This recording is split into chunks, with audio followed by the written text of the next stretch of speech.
PSD approval para sa recommendation para sa pedestrian. Papuntahan mo, pasitingnan kung pwede maglagay ng pedestrian. Ang tawiran po, pedestrian lane, doon lang po tatawid.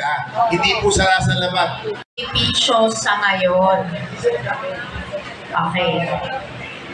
Una na po, kanina may caravan, pwede po tayong nag-avail.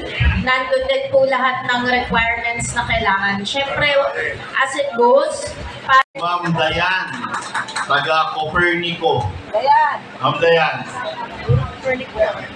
Hi, ma'am. Ito, basahin ko po yung inyo.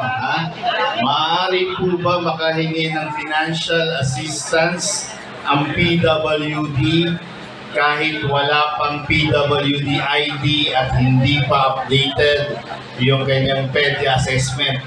Tama po ba? Opo. Ma'am, ano kayo ni Ma'am Joy sa DSWD, pero